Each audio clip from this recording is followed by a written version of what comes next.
En un mundo lleno de desafíos, temores y tantas preguntas, a menudo nos encontramos buscando algo que le dé sentido de dirección y propósito a nuestras vidas. ¿Alguna vez te has sentido así? La buena noticia es que no estás solo. Dios desea transformar tu vida, convertirla en una nueva, abundante, llena de significado y trascendencia. Acompáñame en esta travesía mientras exploramos verdades eternas que te llevarán a vivir la vida que Dios diseñó para ti.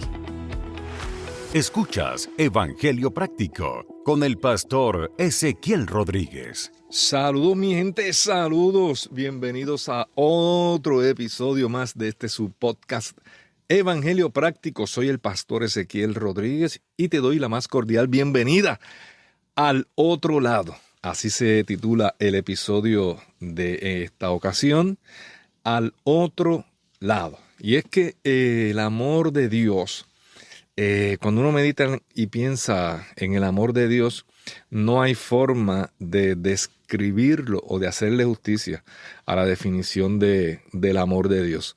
Cualquier intento de descifrarlo o de definirlo resulta fútil, resulta inapropiado, resulta inexacto, ineficiente, insuficiente.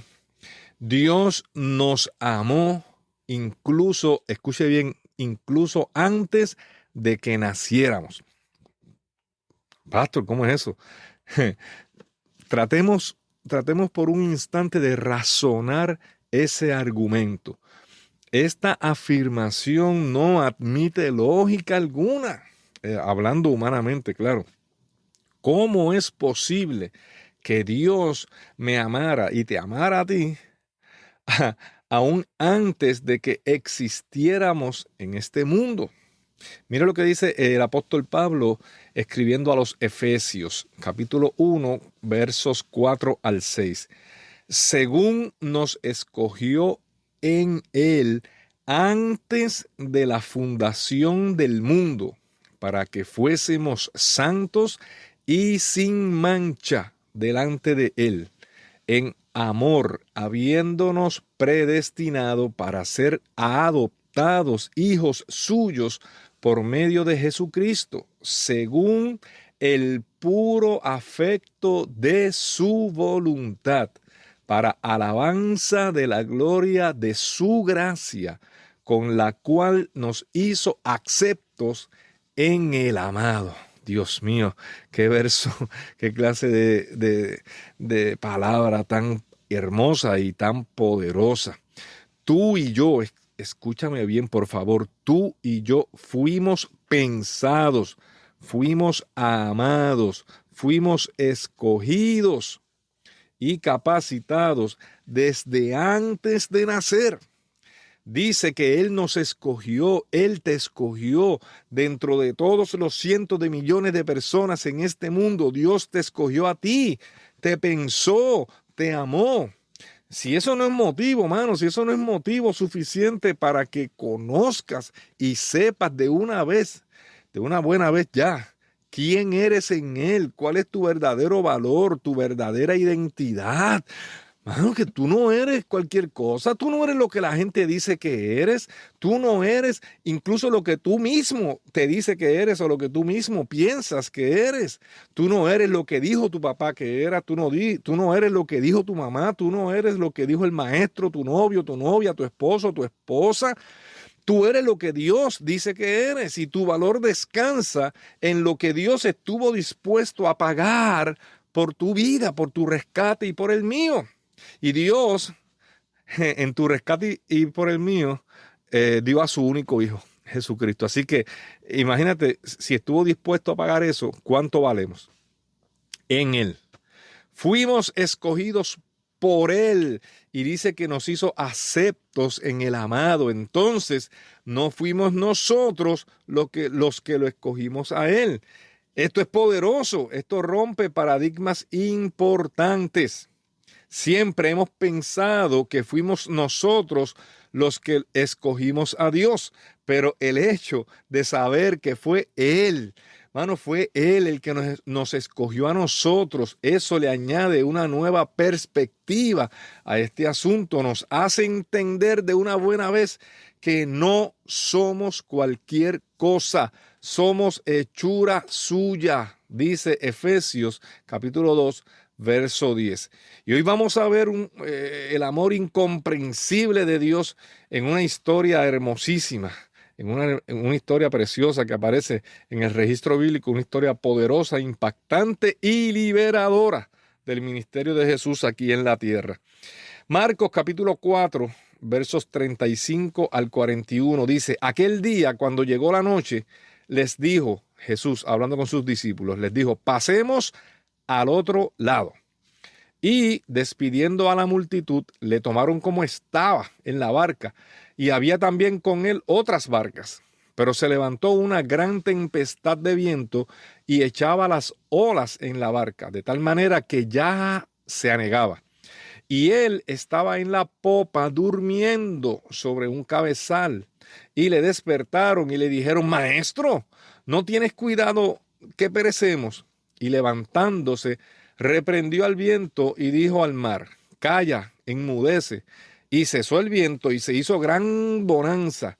Y les dijo: ¿por qué estáis así, amedrentados? ¿Por qué están asustados? ¿Qué les pasa, papi? ¿Qué les pasa?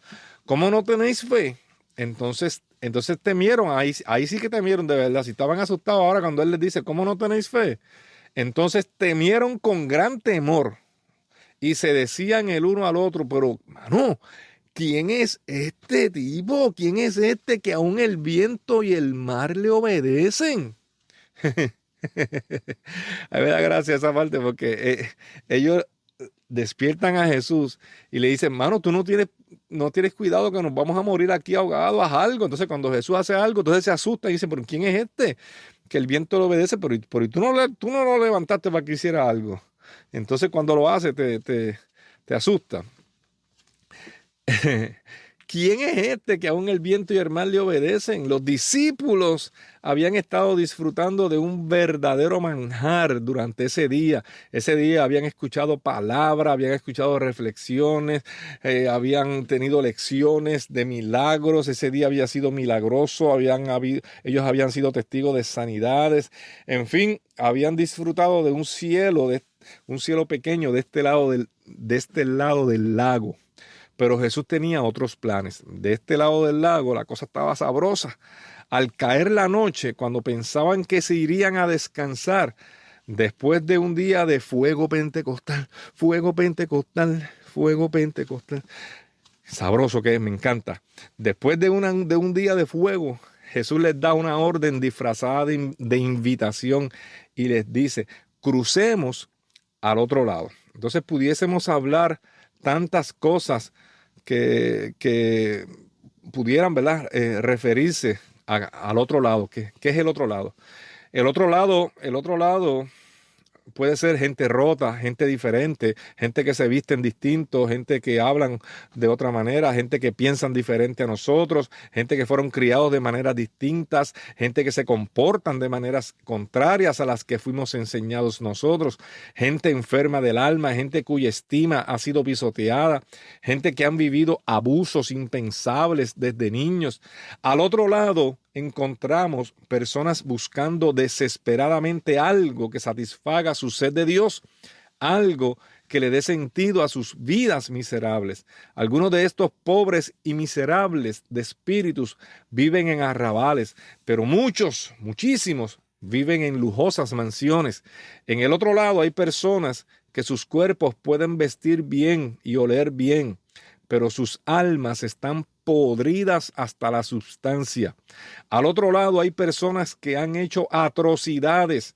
Hay asesinos, hay violadores de niños, hay abusadores, hay narcotraficantes, gente que esclaviza sexualmente a otras, perversos de todos tamaños y de todas las calañas, gente que usted y yo en ocasiones preferiríamos evadir o evitar, pero no Jesús.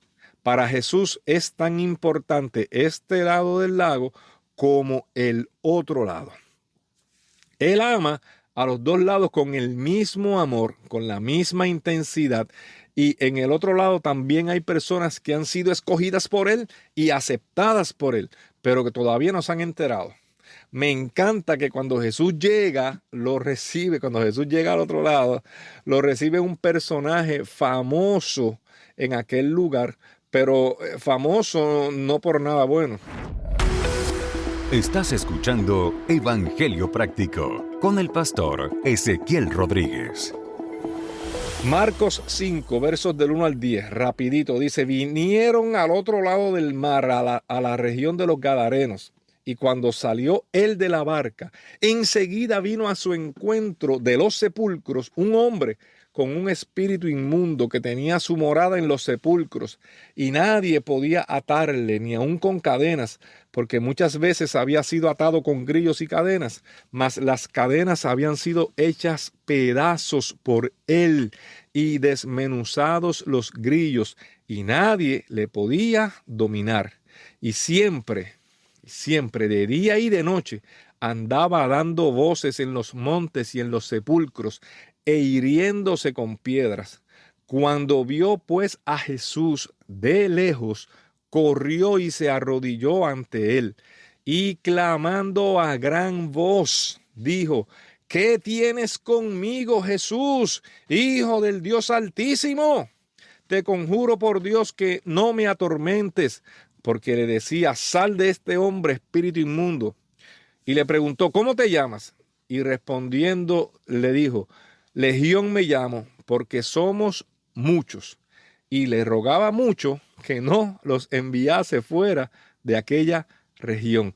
Mano, qué desgracia más brutal, qué desgracia tan grande, qué historia tan triste. Un ser humano creado a la imagen y a la semejanza de Dios, convertido prácticamente en un animal salvaje. Dice el relato que vivía en los sepulcros, que vivía con los muertos. Nada con vida se acercaba a él hasta aquella noche. El verso 5 dice que siempre andaba gritando, siempre andaba dando voces. ¿Te has preguntado alguna vez por qué gritaba constantemente aquel despojo de hombre? Gritaba por las heridas que él mismo se hacía. Dice que era atado con cadenas y con grillos, pero no era para que no lastimara a nadie, era para que no se hiciera más daño él mismo, porque dice que se lastimaba, que se hería con piedras. La gente al otro lado van cargados de dolor, van cargados de heridas sangrantes, de decisiones equivocadas que le han destrozado la vida a ellos y a sus familias. La gente al otro lado sufre, y en su búsqueda de llenar ese vacío que los consume, se siguen lastimando más y más, y no saben cómo salir de ese ciclo de lamento, autocompasión, quejas, abusos. Definitivamente era un cuadro triste y lamentable. Marcos 5, del 11 al 18. Estaba allí cerca del monte un gran hato de cerdos paciendo, y le rogaron todos los demonios, diciendo: envíanos a los cerdos para que entremos en ellos.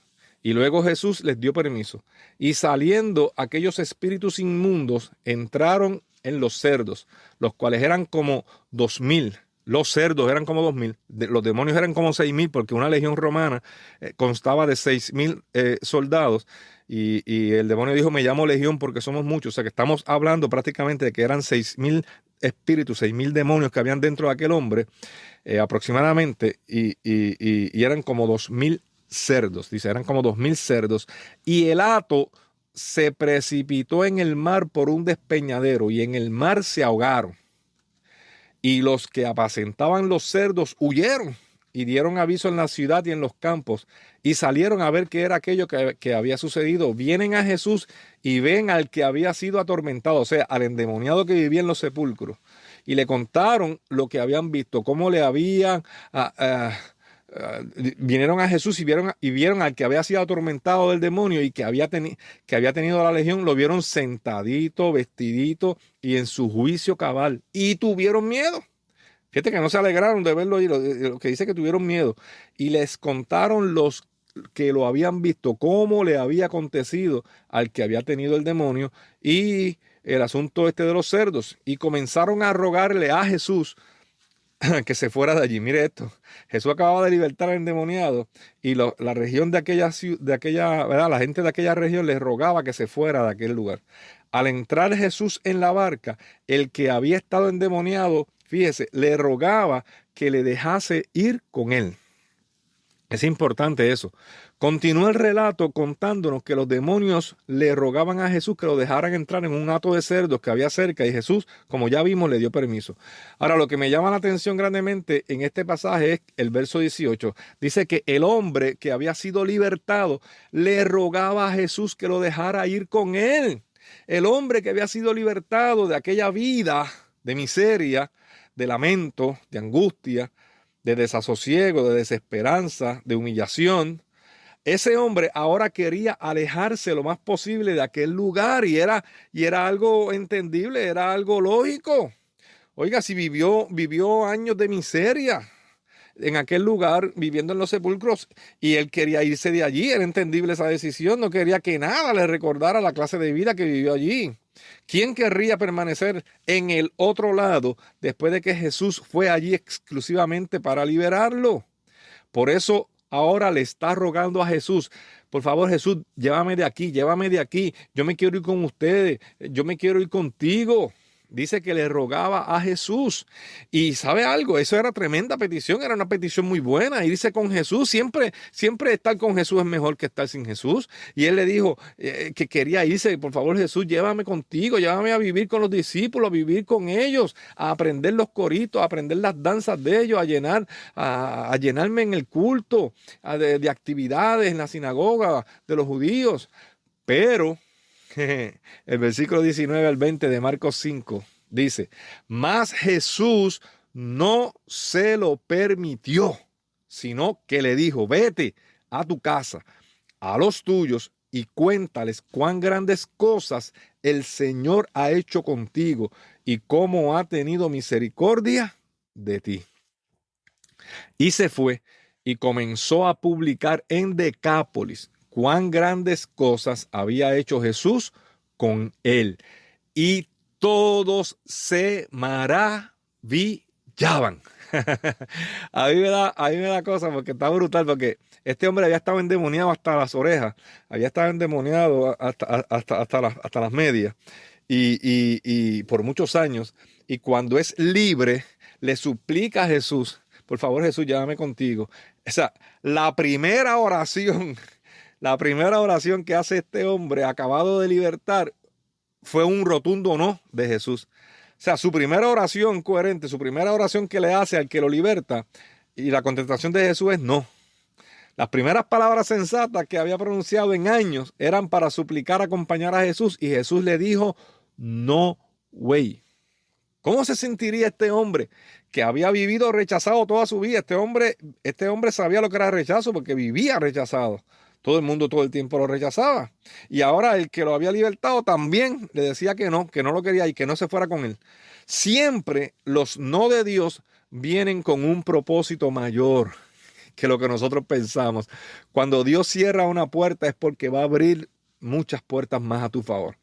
Alguien tiene que creer esa palabra escuchando este episodio. Si hiciste tu mayor esfuerzo y la respuesta fue que no, alégrate y dale gracias a Dios porque definitivamente viene algo mejor de camino. Escúchame bien, si hiciste tu mejor esfuerzo, luchaste por esa posición, luchaste por eso que tú deseabas y la respuesta fue que no, alégrate, no te entristezcas, alégrate porque algo mejor viene de camino. Alguien necesita creer eso. Esto no es un cliché, no es un decir poético para hacerte sentir bien y darte motivación y pasarte la mano. No, mientras Jesús y sus discípulos seguían evangelizando en este lado del lago, había un hombre recién libertado, lleno de gratitud, lleno de gozo y con una identidad sana, clarísima, predicando en Decápolis, que no es otra cosa que las 10 ciudades que componían ese otro lado del lago. Ese otro lado del lago estaba la región de Decápolis, que eran 10 ciudades. Y mire lo que dice el verso 20. Así que el hombre salió a visitar las 10 ciudades de esa región y comenzó a proclamar las grandes cosas que Jesús había hecho por él. Y todos quedaban asombrados de lo que les decía. Jesús le cerró la puerta de acompañarlo a Jerusalén para abrirle literalmente 10 ciudades donde se mantuvo predicando este hombre de lo que Dios había hecho con él. Recordemos que no solo de este lado hay gente que ha sido escogida por Dios, sino que también del otro lado también hay personas, también hay almas que Dios ama tanto como a ti y como a mí. Y recuerda que Dios no quiere remendar tu vida. Él quiere darte una vida nueva, una vida abundante, llena de significado y de trascendencia. Y también recuerda que nuestro libro, mi primer libro, Verdades Eternas, 21 principios bíblicos que transformarán tu vida, es un libro poderoso, 21 principios prácticos de la Biblia que te van a cambiar la manera de pensar y van a cambiar la manera en la que vives. Te lo garantizo para tu bien. Lo consigues en Amazon. Verdades Eternas, Pastor Ezequiel Rodríguez. Lo consigues en Amazon. En Puerto Rico lo consigues en Mundo Musical Cristiano, de Atillo, Arecibo, en Humacao.